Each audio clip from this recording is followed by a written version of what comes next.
स्वागत है आपका स्वदेश न्यूज में। मैं हूं आपके साथ साक्षी। मध्यकाल की खास चर्चा है जल गंगा संवर्धन अभियान 3.0, जल स्रोतों की पवित्रता संरक्षण का संदेश। दरअसल जल प्रकृति का अमूल्य उपहार है, इसे बचाना हमारी सामूहिक जिम्मेदारी है। हम हर गांव, हर शहर और हर नागरिक को जल संरक्षण के कार्यों से जोड़ना चाहते हैं। समाज और सरकार जब साथ मिलकर काम करेंगे तो मध्य प्रदेश समृद्धि की दिशा में नई ऊंचाइयों को प्राप्त करेगा। ये कहना है मध्य प्रदेश के मुख्यमंत्री डॉक्टर मोहन यादव का। उन्होंने कहा कि आज उज्जैन के शिप्रा नदी तट से राज्य स्तरीय जल गंगा संवर्धन अभियान के तीसरे चरण का शुभारंभ किया जा रहा है। यह अभियान 30 जून तक लगातार चलेगा। मुख्यमंत्री डॉक्टर मोहन यादव ने कहा है कि जल संरक्षण एक सामाजिक आंदोलन बनाना चाहते हैं।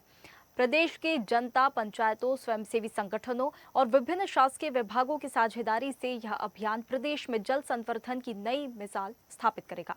उन्होंने कहा कि प्रदेश के नागरिकों को पानी बचाने के लिए सक्रिय रूप से जुड़ना होगा। इससे मध्य प्रदेश जल संचयन और प्रबंधन में देश का एक मॉडल स्टेट बनेगा। जल संबंधी जरूरतों की पूर्ति और भावी पीढ़ियों के लिए जल संसाधनों की सुरक्षा की मंशा से प्रदेश सरकार एक बार फिर बड़े पैमाने पर जल गंगा संवर्धन अभियान शुरू करने जा रही है।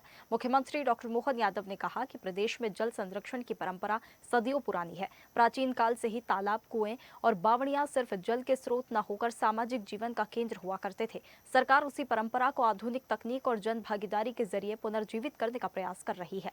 उन्होंने कहा कि जल गंगा संवर्धन अभियान का उद्देश्य नई जल संरचनाएं बनाने के साथ ही प्रदेश में जल संरक्षण की संस्कृति को समृद्ध करना भी है। अभियान से गांव-गांव में लोगों को यह समझाया जाएगा कि वर्षा जल का संरक्षण, भूजल का पुनर्भरण और जल स्रोतों का संरक्षण जीवन और विकास दोनों के लिए अनिवार्य है। मुख्यमंत्री डॉक्टर मोहन यादव ने कहा कि जल गंगा संवर्धन अभियान की सफलता का सबसे बड़ा आधार जन भागीदारी है। उन्होंने प्रदेश के सभी नागरिकों से अपील की है कि वे जल संरक्षण के इस महाअभियान में बढ़ चढ़कर भागीदारी करें।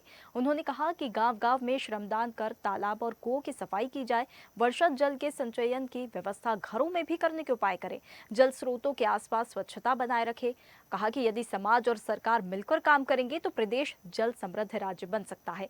जल गंगा संवर्धन अभियान से जल संरक्षण को तो बढ़ावा मिलेगा ही, साथ ही इसके दूरगामी पर्यावरणीय और आर्थिक लाभ भी होंगे। इस तीसरे राज्य स्तरीय अभियान में जल संरक्षण की पारंपरिक पद्धतियों और नवीन तकनीकी नवाचारों के साथ प्रदेश के जल स्रोतों को सुरक्षित किया जाएगा। गुड़ी पड़वा से लगाकर गंगा दशमी तक, जून तक हम 3 महीने लगातार हमारे सभी जल स्रोतों पर काम करते हुए गुड़ी पड़वा से इसको हाथ में ले रहे हैं। नदियों का मायका है मध्य प्रदेश। ऐसे में जल संरचनाओं को लेकर सभी प्रकार के नहरों पर तालाब, कुएं, बावड़ी, प्राचीन जल स्रोत, सभी व्यवस्थाओं पर लगभग 3.25 लाख से ज़्यादा जल रचनाओं पर बीते वर्षों में काम किया है। ये हमारा तीसरा वर्ष है। इसका जल गंगा संरक्षण अभियान के नाम पर हम इंदौर से प्रारंभ करेंगे। बाद में सायंकाल उज्जैन में माँ क्षिप्रा के किनारे विक्रमादित्य की नगरी में विक्रमोत्सव के इस आयोजन में मैं शामिल रहूँगा। मेरी अपनी ओर से आप सबको बधाई।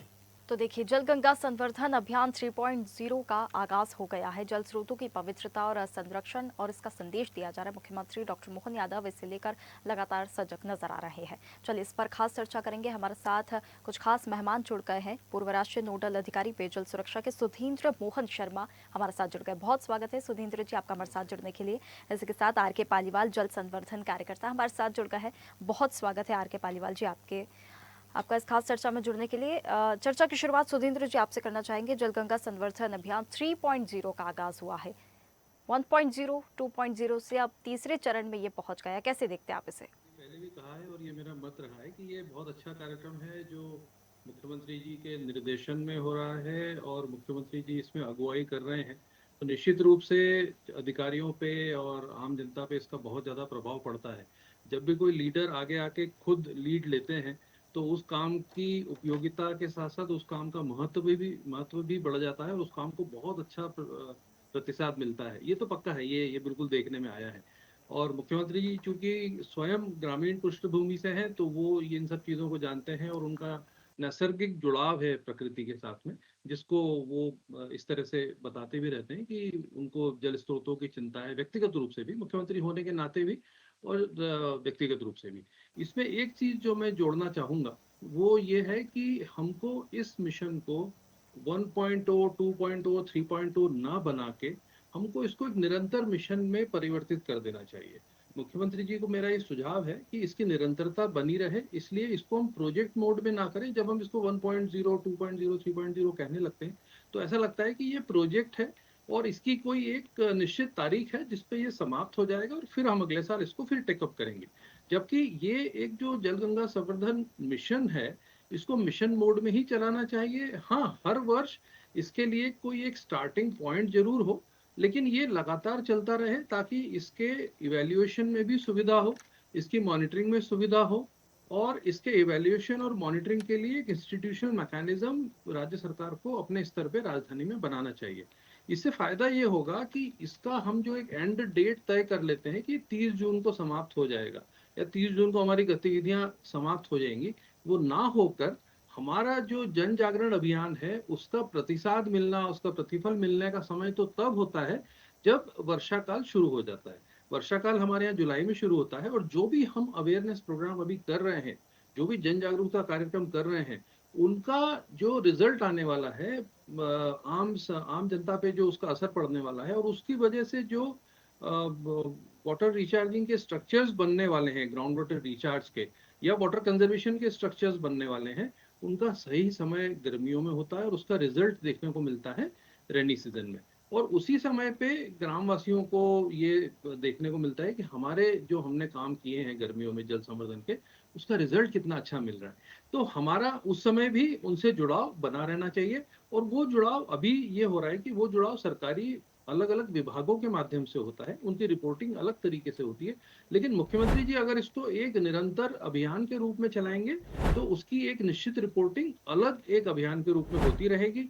उसकी जो रिपोर्ट कार्ड बनेगा, हर गांव का, ग्राम पंचायत का एक रिपोर्ट कार्ड बनाया जा सकता है कि हर गांव में कितने रिचार्ज पिट्स हमने बनाए हैं, कितने रिचार्ज शाफ्ट हमने बनाए हैं, कितने पर्कुलेशन टैंक बनाए हैं, कितनी हमने कंटूर ट्रेंचिंग की है, कितनी हमने कंटूर बर्न्स किए हैं और इसके माध्यम से हमने कितना जल सहेजा वर्षा का, इसका मापन भी हो सकता है। अब इसमें जन भागीदारी की भी बात मुख्यमंत्री जी ने बहुत अच्छी कही है और उस जन भागीदारी को लगातार बनाए रखने के लिए, उनमें भी उत्साह बनाए रखने के लिए इस बात की बहुत जरूरत है कि हम इन पूरे कामों का मापन करें, यानी मेजरमेंट करें। अंग्रेजी में एक कहावत है, what can not be measured can not be managed. तो आप जब यस। तक इसको मेजर नहीं करेंगे कि हमने कितना पानी बचाया है और उसको गांव को बताएंगे और गांव अपने नोटिस बोर्ड पे ग्राम पंचायत में उसको जब लिखेगा कि हमारे गांव ने इस वर्ष 200 करोड़ लीटर पानी या 20 करोड़ लीटर पानी बचाया है, तो उनकी खुद की भी आत्मसंतुष्टि बहुत अच्छी होगी। तो बिल्कुल, इसको बिल्कुल। हमको इस तरह से देखना चाहिए। जी जी बिल्कुल बिल्कुल सुधींद्र जी जी, योजना बनाना, अभियान की शुरुआत करना, ग्राउंड लेवल तक लेकर आना और टाइम टू टाइम उसकी जी। मॉनिटरिंग करना, ये भी बहुत मॉनिटरिंग जरूरी हो करना। जाता है किसी भी जी योजना बिल्कुल। को बनाने के लिए और अभियान को शुरू करने के लिए। आर के जी पालीवाल जी, सारी प्रतिक्रियाएं सुनी, सुधींद्र जी से बिल्कुल सहमत है। जितने भी जो भी अभियान चलाए जा रहे हैं उनका ग्राउंड लेवल पर प्रॉपर मॉनिटरिंग करना और जन भागीदारी को जन आंदोलन बनाना, ये भी एक बड़ी कहीं ना कहीं चुनौती हो जाती है। अगर हम जल संवर्धन अभियान 1.0, 2.0 इनको कंपेयर करें 3.0 से, तो कितना अलग देख रहे हैं आप इससे? क्या वाकई में ये जन आंदोलन बन पाएगा या इसकी, और जल संवर्धन अभियान की भी अगर हम बात करें तो इसकी जरूरत क्यों पड़ रही है? तीसरे चरण तक हम आए हैं, कैसे कंपेयर करें तीनों को? जी, मैं बहुत ज्यादा शर्मा जी को नहीं सुन पाया, उनकी आवाज थोड़ा कम आ रही थी।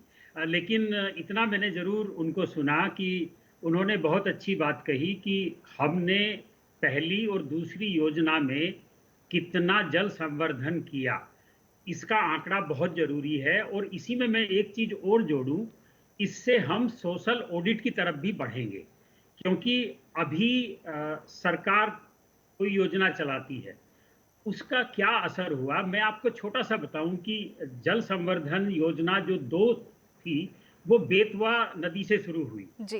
बेतवा के उद्गम से शुरू हुई और वहां संवर्धन होने की बजाय योजना शुरू होने के लगभग 3 महीने बाद बेतवा उद्गम सूख गया। यानी कि बजाय संवर्धन होने के हमारे पास जितना जल था वो भी नहीं रहा, कम हो गया।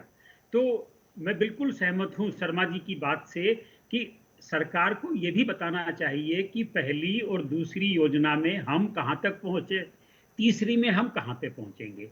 दूसरा मैं बहुत महत्वपूर्ण मानता हूं, इस बार सरकार ने पहली बार शायद ये कहा है कि जन सहभागिता से, इससे पहली जो योजनाएं थी वो आप देखिए अखबार के विज्ञापनों तक, बहुत बड़े बड़े होर्डिंग लगाने तक। आप कभी देखिएगा बेतवा 2 का जो गंगा जल संवर्धन योजना 2 का एक बहुत बड़ा होर्डिंग सरकार को भी चिढ़ा रहा है मुंह। वहां लिखा है कि हम बेतवा ही नहीं पूरे मध्य प्रदेश की जल स्तर को बढ़ाएंगे। लेकिन जहां से ये अभियान शुरू हुआ था वहां का जल स्तर पिछले 1 साल में 6 फीट नीचे चला गया। अब आप इसको क्या कहेंगे? संवर्धन तो तब होता कि हम 6 फीट उसको ऊपर ले आते। तो मेरा तो पहला सुझाव ये है कि संवर्धन की बात अभी ना करके संरक्षण की बात कर लें, जितना है उसको बचा लें। लगातार रिपोर्ट आ रही हैं कि हर नदी का जल स्तर कम हो रहा है, प्रदूषण हर साल लगातार बढ़ रहा है। कहीं कहीं तो नदियां, पहली बार हुआ है कि ये फर्स्ट टाइम सेंट्रल गवर्नमेंट का जो पोल्यूशन कंट्रोल बोर्ड है उसने 1 महीना पहले एक रिपोर्ट दी है जिसमें कहा है कि अब तक हमारी नर्मदा में पोल्यूशन नहीं था। इस साल पहली बार नर्मदा में भी पोल्यूशन शुरू हो गया। तो मेरा कहने का तात्पर्य ये है कि संवर्धन से पहले संरक्षण बहुत जरूरी है। जो है उसको हम बचा लें, उसके बाद संवर्धन की हम बात करें तो ज़्यादा अच्छा रहेगा। ये मुझे इसमें खास तौर से जोड़ना है और मेरे पास इस बात के आंकड़े हैं। आपको जी। मैं एक छोटा सा आंकड़ा और देता हूं। अभी 16 मार्च को मध्य प्रदेश हाई कोर्ट की इंदौर बेंच में जल स्रोतों के संरक्षण के ऊपर ही मध्य प्रदेश सरकार को बहुत फटकार लगी है, क्योंकि उस दिन प्रिंसिपल सेक्रेटरी रेवेन्यू को बुलाया था कोर्ट ने कि भाई आप क्या कर रहे हैं बताने हमको आइए। उन्होंने पता है क्या जवाब दिया है? उन्होंने जवाब ये दिया है कि साहब जल संरक्षण का जो काम है ये बहुत सारे डिपार्टमेंट को करना होता है और मैं इसमें सक्षम नहीं हूं, आप कृपया चीफ सेक्रेटरी को बताएं ताकि कोऑर्डिनेशन हो। अब आप ये देखिए, संवर्धन तो छोड़िए, संरक्षण के लिए 16 मार्च की मैं बात कर रहा हूं, अभी 25 मार्च को फिर से इस बार चीफ सेक्रेटरी का जवाब जाना है मध्य प्रदेश के कि हम संवर्धन की बातें तो कर रहे हैं लेकिन हम तो संरक्षित भी नहीं कर पा रहे हैं। मेरे पास आज 10 पैसे हैं, मैं पहले उसको तो बचा लूं, 12 तो वो बाद में होगा। तो ये भी एक बहुत महत्वपूर्ण कड़ी है जो मैं आपके बिल्कुल। इस कार्यक्रम के माध्यम से कहना चाहता बिल्कुल। हूं। सुधींद्र जी, पालीवाल जी की बात से भी पूर्णतः सहमत है। संवर्धन से पहले संरक्षण की बात हो रही है, जन भागीदारी की बात हो रही है, तो उससे पहले अधिकारियों को उसमें भागीदारी लेनी चाहिए, जिम्मेदारी लेनी चाहिए, उसके बाद ग्राउंड लेवल पर जाकर जन भागीदारी की हम बात कर सकते हैं। क्योंकि जिस प्रकार से पालीवाल जी ने भी कहा है कि संरक्षण पहले करना जरूरी है, संवर्धन तो हम बाद में सोचेंगे। पॉल्यूटेड रिवर जो हो रही है वो भी एक बड़ा मुद्दा है यहाँ पर और एक बड़ी चुनौती है। जी जी जी। संरक्षण की बातचीत में दो बड़े अच्छे मुद्दे निकल के आए पालीवाल जी की बातचीत में। एक तो ये कि जो भी हमारे इनिशिएटिव हैं वो गवर्नमेंट लेड होना चाहिए, मतलब शासन नीति, मतलब सरकार को उसमें आगे आके लीड लेना पड़ेगा। इसीलिए मैंने सबसे पहले कहा था कि मुख्यमंत्री जी जिस कार्यक्रम में खुद लीड लेके आगे अपने नाम से उस कार्यक्रम को चला रहे हैं, उस तरह की लीडरशिप हमको ऑफिसर्स में भी दिखना चाहिए, ग्राउंड लेवल ऑफिसर्स में भी। और जब वो शासन नीति योजनाएं होती हैं, शासन नीति उसका क्रियान्वयन होता है जिसमें शासन खुद लीड लेता है, तब हमारे को बहुत सारे सपोर्ट मिलते हैं जो शासकीय स्तर पे मिलते हैं। और वो जन भागीदारी में पूरी तरह संभव नहीं होता कि जन भागीदारी में सारा का सारा लीडरशिप हम या तो पॉलिटिकल ग्रुप्स को दे दें या जनता को दे दें या पंचायती राज इंस्टीट्यूशंस को दे दें। क्योंकि एक चीज समझना बहुत जरूरी है कि जल जो है वो एक टेक्निकल सब्जेक्ट है, एक तकनीकी सब्जेक्ट है। उसके सोशल डायनेमिक्स हैं, उसके सोशल डायमेंशंस भी हैं, लेकिन सबसे पहले उसके जो टेक्निकल एस्पेक्ट्स हैं उनको समझना और उनके ऊपर जो आंकड़े हैं उन पे काम करना, विभिन्न तकनीकों के सहारे उस पे काम करना, हमारे अपने प्रोजेक्ट्स की इवैल्यूएशन और मॉनिटरिंग करना, इस सब में बहुत ज्यादा टेक्निकल इनपुट्स रिक्वायर्ड हैं। और ये टेक्निकल इनपुट्स जो हैं ये अलग अलग डिपार्टमेंट्स में बिखरे पड़े हैं। जो कोऑर्डिनेशन नहीं है मध्य प्रदेश में जिसकी बात अभी हुई, वो कोऑर्डिनेशन इसलिए नहीं है क्योंकि हमारे पास में एक निरंतर चलने वाला कोई जल संवर्धन मिशन या मध्य प्रदेश जल ग्रहण मिशन जैसा कोई बॉडी नहीं है जो कि इन सारे आंकड़ों को, इन सारे तकनीकों को, इन सारे रिसोर्सेस को एक साथ लेके चले और उन पे फिर काम होता रहे, तो हमारे पास में कन्वर्जेंस मॉडल एक होना चाहिए। बिल्कुल क्योंकि सुधींद्र जी, आपने स- टेक्निकल्स की जी बात कही है, तो इसमें ऐड ऑन में करना चाहूंगी, सरकार संरचनाओं को आधुनिक तकनीक से भी जोड़ने का प्रयास यहाँ पर कर रही है। बिल्कुल 3.0 में वो देखने के लिए बिल्कुल मिलेगा। बिल्कुल बिल्कुल। इसमें मैं, हाँ, इसमें भी मैं ये बता दूं कि भारत सरकार ने कुछ हाइड्रो जियोमॉर्फोलॉजिकल मैप्स डेवलप किए हैं नेशनल रिमोट सेंसिंग एजेंसी के साथ में, एनआरएसए के साथ में। और वो मुझे इसलिए मालूम है कि जब मैं सरकार में था, भारत सरकार में, तो मैं उस प्रोग्राम का इंचार्ज हुआ करता था। तो हमने पूरे भारत की मैपिंग करके और ऐसी संरचनाओं के लिए लोकेशंस आइडेंटिफाई करके मैप्स बनाए हुए हैं। उन मैप्स का उपयोग करना चाहिए अधिकारियों को, और उसके लिए कैपेसिटी बिल्डिंग प्रोग्राम भी पंचायत लेवल पे होने चाहिए, ताकि हम अपने सरपंचों को, पंचों को, सामाजिक कार्यकर्ताओं को ग्रामीण लेवल पे विशेषकर ये समझा पाए और उन्हें बता पाए सरल भाषा में कि देखो ये मैप है आपके गांव का, यहाँ पर हमको इस जगह पे चेक डैम बनाना है, यहाँ पर इस जगह पे रिचार्ज शाफ्ट बनाने में फायदा होगा, इधर इस जगह पे रिचार्ज पिट बनाने में फायदा होगा। क्योंकि ये सब चीजें इस पे डिपेंड करती हैं कि आपके आपके क्षेत्र का भूविज्ञान कैसा है, आपके क्षेत्र का भूजल स्तर कैसा है। बिल्कुल। इन सब चीजों पे डिपेंड करती है, और उसके लिए रेडीमेड मैप्स अवेलेबल हैं। जो भोपाल में हमारा जो रिमोट सेंसिंग एप्लीकेशन सेंटर है, उसकी मदद से एनआरएसए ने ये मैप्स बनाए। और ये बड़ी भारी धरोहर है, और अब डिजिटल इंडिया में ये सारा कुछ डेटा अब डिजिटल प्लेटफॉर्म पे ओपन डोमेन में भुवन पे ये उपलब्ध है। तो सरकार को, अधिकारियों को इनका उपयोग करना चाहिए, तो तकनीकी इनपुट्स यहाँ से ले सकते हैं। इसके अलावा जो माइक्रो लेवल पे जो तकनीकी इनपुट्स हैं, उसके लिए हमारे पास वाटर रिसोर्सेज डिपार्टमेंट है, हमारे पास पब्लिक हेल्थ इंजीनियरिंग डिपार्टमेंट है, हमारे पास में soil and water conservation department है, गवर्नमेंट ऑफ इंडिया का सेंट्रल ग्राउंड वाटर बोर्ड है, गवर्नमेंट ऑफ इंडिया का ही कृषक विज्ञान केंद्र है। इतने सारे डिपार्टमेंट्स के पास में बहुत सारे वैज्ञानिक हैं, बहुत सारा डेटा है। उन सबको सम्मिलित करके किसी एक गांव के लिए अगर काम करना पड़े, तो इनके आपस में कोऑर्डिनेशन बहुत मुश्किल होता है। तो मेरे ख्याल से एक कोई नोडल ऑफिसर होना चाहिए हर जिले के लिए, जो राज्य सरकार अपॉइंट करे, जो इन विभिन्न विभागों से कोऑर्डिनेट करे, और फिर उस मिशन को गति प्रदान करने के लिए गांव तक अपने नीचे के अमले को पहुंचाए। ये बहुत जरूरी है। और जो डिफरेंट डिपार्टमेंट्स हैं जो पानी पे असर डालते हैं, जैसे फॉर एग्जांपल इलेक्ट्रिसिटी बोर्ड है, जी जो हमारा इलेक्ट्रिक कंपनीज हैं जो बिजली प्रोवाइड करती हैं, वो तक पानी पे असर डालती हैं कि हम कितना पानी हम दे पाते हैं लोगों को, ये कितनी बिजली दे पाते हैं। उस पे से हमारा वाटर लेवल डिसाइड होता है। हमारा जो फॉरेस्ट डिपार्टमेंट है, वो हमको कितने कार्य करने को अनुमति देता है, क्योंकि बहुत सारा फॉरेस्ट डिपार्टमेंट में आप काम नहीं कर सकते, वो वहां पे खुदाई नहीं करने देंगे या तालाब गहरीकरण आपको नहीं करने देंगे। लेकिन रेवेन्यू डिपार्टमेंट, फॉरेस्ट डिपार्टमेंट, इनका कोऑर्डिनेशन कितना अच्छा है, बिजली विभाग का कितना अच्छा है। और सबसे बड़ी बात, लॉ एंड ऑर्डर जो है या डिस्ट्रिक्ट एडमिनिस्ट्रेशन है, उनके कोऑर्डिनेशन में ये सारे काम होंगे। तो कोऑर्डिनेशन बहुत जरूरी है, और बहुत सारे विभाग इसमें इन्वॉल्व है। बिल्कुल। आप जान के आश्चर्य करेंगे कि पशुपालन विभाग से लेके, मत्स्य पालन विभाग से लेके, हॉर्टिकल्चर से लेके एग्रीकल्चर तक, ये सारे विभाग पानी से जुड़े हुए हैं। और इनकी एक कोऑर्डिनेशन कमेटी जिला स्तर पे और ब्लॉक स्तर पे जरूर होना चाहिए, क्योंकि हर ब्लॉक में, हर जिले में इन विभागों के अधिकारी हैं। आपको मैं उदाहरण दूं कि अगर एग्रीकल्चर में हम पानी की खपत कम करते हैं, तो हम डेफिनेटली पानी को बचाते हैं। उस खपत को कम करने के लिए एग्रीकल्चर डिपार्टमेंट कितना काम कर सकता है, कितनी अपनी सुझाव दे सकता है, कितना गांव को समझाइश दे सकता है, और उसको हम कैसे हमारे वाटर लेवल से मैच कर सकते हैं, ये बहुत जरूरी है, इस तरह का इंटीग्रेटेड डेवलपमेंट। और इसीलिए ये जो हमारा जल संवर्धन अभियान है मुख्यमंत्री जी का, इसको मैं चाहता हूं कि ये एक मिशन मोड में चले। इसका एक मिशन बनाया जाए, उसका एक मिशन ऑफिसर हो, मिशन कंट्रोल रूम हो भोपाल में, डिस्ट्रिक्ट लेवल पे एक ऑफिसर को उसका नोडल ऑफिसर बनाया जाए, और बिल्कुल ब्लॉक लेवल पे भी एक नोडल ऑफिसर हो। तो इस बिल्कुल, तरह का इंस्टीट्यूशनल कांस्टेंट मैकेनिज्म स्पीड बहुत से जरूरी है। चले, लेकिन वो जी चलता रहे बिल्कुल, अभियान, उसमें कोई चलता रहे, रुकावट नहीं आनी बिल्कुल, चाहिए, प्रॉपर रुकावट मॉनिटरिंग नहीं, होती रहे बिल्कुल। और एक स्पीड जी से चलता रहे। पालीवाल जी, जी सुधींद्र जी की बात से फिर से मैं पूरी तरह से सहमत हूँ।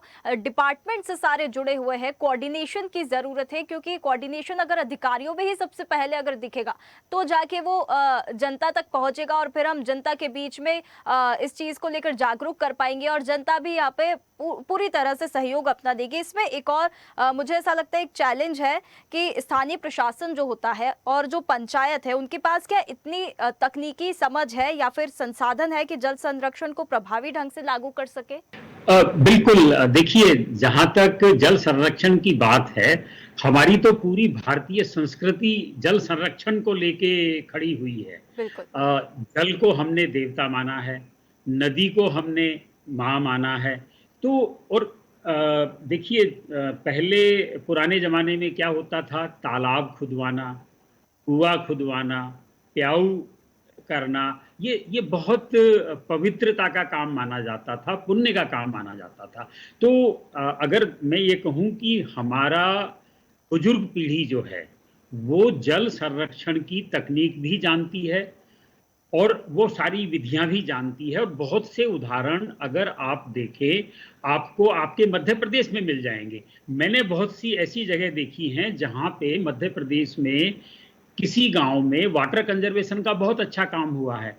अब अगर मैं अपनी ही बात करूं, सीहोर जिले में जो गांधी ग्राम सेवा केंद्र हम लोगों ने बनाया है, वहां पे हमने वाटर कंजर्वेशन के किसानों के लिए मॉडल तैयार किए हैं, और हम निशुल्क वहां पे प्रशिक्षण भी देते हैं। और बहुत से किसान, मध्य प्रदेश के बाहर के भी किसान वहां आते हैं, वहां रुकते हैं, और वो देखते हैं कि किस तरह का तालाब एक किसान डिजाइन कर सकता है, जहां केवल वाटर कंजर्वेशन ही नहीं हो रहा। बहुत से किसान ये कहते हैं कि अगर मैं तालाब अपने खेत में बनाऊंगा तो मेरी जमीन खराब हो जाएगी। हमने एक ऐसा मॉडल तैयार किया है कि जहां पे तालाब के अंदर और तालाब के आसपास आप मल्टी स्टोरी क्रॉपिंग कर सकते हैं। यानी कि तालाब में अगर आपकी आधा एकड़ जमीन खराब हुई है सो कार्ड, तो वहां पे 1.5 एकड़ की फसल हम उनको करके दिखाते हैं, मल्टी स्टोरी क्रॉपिंग करके। क्योंकि जहां पानी होगा वहीं मल्टी स्टोरी क्रॉपिंग हो सकती है, मल्टी स्टोरी खेती हो सकती है। तो सरकार को चाहिए कि जहां जहां इस तरह के अच्छे प्रयोग हुए हैं, इसी तरह कनौद के पास एक गांव है, वहां भी एक प्रशिक्षण केंद्र है, शायद इंदौर जिले में आता है, वहां वाटर कंजर्वेशन के बहुत अच्छे काम हुए हैं। लेकिन दुर्भाग्य क्या है कि देखिए, सरकार क्या करती है, एक दिन डिसाइड करती है, जैसे शर्मा जी ने भी कहा कि आज से जल संवर्धन होगा और 2 महीने होगा।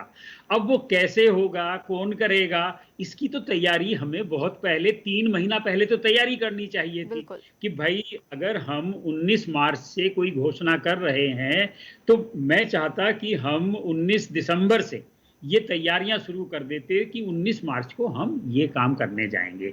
बजट हम बनाते हैं, बजट बनाते हैं तो साल भर पहले बना लेते हैं। तो ये जल संवर्धन का काम भी जल बजट है, मैं इसको जल बजट बोलता हूं, कि हर व्यक्ति को जल बजट बनाना चाहिए, हर गांव को अपना जल बजट बनाना चाहिए, हर प्रदेश को जल बजट बनाना चाहिए। क्योंकि पानी को लेके बहुत झगड़े शुरू हो गए हैं। बिल्कुल। अभी हम क्या करते हैं, अगर भोपाल में पानी की कमी हुई तो कोलार से पानी ले आओ, कोलार में पानी कम हुआ नर्मदा से ले आओ, और अब रिपोर्ट आ गई है कि नर्मदा में भी अब पानी का लेवल कम होने लगा, पोल्यूशन होने लगा। तब हम क्या करेंगे? पानी का लेवल क्यों? कम और उसके बाद पालीवाल जी फिर पॉल्यूटेड पानी अगर मिल रहा है, ये तो बहुत बड़ी समस्या हो रही है। इंदौर में हमने जो मामला देखा था भागीरथपुरा का, वाकई वो बिल्कुल। बहुत दुखद था। तो ये भी एक बहुत बड़ा चैलेंज है। और जिस प्रकार से आपने बोला कि 19 मार्च से अगर हम घोषणा कर रहे हैं, तो हमें 19 दिसंबर से इसकी तैयारी करनी होगी। क्योंकि जी, आज अगर हमने अभियान की शुरुआत की है, 30 जून तक चलेगा, तो पब्लिक जो है, जनता है, उन्हें तो पता ही नहीं है, तो वो अभियान शुरू सही, होके ही खत्म हो गया है। तो उसकी बिल्कुल। तैयारी पहले से करनी पड़ेगी। और एक बात और बहुत अच्छी इसमें निकल कर आई है कि हम नदियों को माँ मानते हैं, तो कहीं ना कहीं जो भावना है वो जुड़ी होती है। अगर भावना जुड़ी होगी और अभियान का जो मोटिव है वो भी जुड़ जाएगा, तो वाकई में इसका क्रियान्वयन ग्राउंड लेवल पर 100% देखने के लिए मिल सकता है। बिल्कुल। इसमें इसमें पालीवाल जी ने जो कहा कि हमको सोशल ऑडिट करना चाहिए, वो सोशल ऑडिट असल में ग्राम पंचायत के स्तर पे बहुत बड़ी जरूरत है। और वो सोशल ऑडिट इसलिए भी जरूरत है कि हमको ये मालूम पड़े कि हमने जो भी काम किया है उसका कितना फायदा हमारे गांव को मिला। ये सोशल ऑडिट में सिर्फ फाइनेंशियल ऑडिट की बात नहीं है, लेकिन हाँ ये होना कि भाई उसमें कितने लोगों का इन्वॉल्वमेंट हुआ, कितने लोगों को हमने उसमें उसमें रोजगार दे पाए, कितना हम उसमें काम कर पाए, या हमको उस जल संवर्धन की वजह से कितना हमारा खेती का रकबा बढ़ा। इसको अगर हम कर पाए तो ये सोशल ऑडिट बहुत बहुत ही अच्छा एक कदम हो सकता है, और वो जरूरी है, होना चाहिए। वाटर बजट का जहां तक सवाल है, तो वाटर बजटिंग एक एक प्रक्रिया है पूरी, जिसको हमको हर गांव बिल्कुल में लागू करना चाहिए, और वो पब्लिक पार्टिसिपेशन से ही होता है, बिल्कुल। बिल्कुल गांव के अंदर से ही वॉलंटियर्स आते हैं। जी। तो ये वाटर बजटिंग और सोशल ऑडिट इनकी बिल्कुल बहुत देखिए ज़्यादा आवश्यकता है। सारे उपायों पर सॉल्यूशंस पर बात हो गई है, वो ग्राउंड लेवल पर कितना प्रभावी ढंग से पूरी तरह लागू होता है ये देखने वाली बात होगी। बहुत धन्यवाद आप दोनों मेहमानों का हमारे साथ जुड़ने के लिए। तो देखिए जल गंगा संवर्धन अभियान 3.0 का आगाज हो गया है। काफी सारे सॉल्यूशंस पर यहाँ पर बात हुई है। संवर्धन से पहले संरक्षण पर ध्यान देना होगा और जन भागीदारी को जन आंदोलन भी बनाने की बहुत ज्यादा जरूरत है, फिर जाकर जो क्रियान्वयन है उसका प्रॉपर तरीके से लागू हो पाएगा। फिलहाल खास चर्चा में इतना ही। आप बने रहिए स्वदेश न्यूज के साथ, सबसे पहले देश। ताजा खबरों के लिए लाइक, फॉलो और यूट्यूब पर सब्सक्राइब कर बेल आइकन दबाएं। साथ ही हर अपडेट के लिए विजिट करें स्वदेशलाइव.com।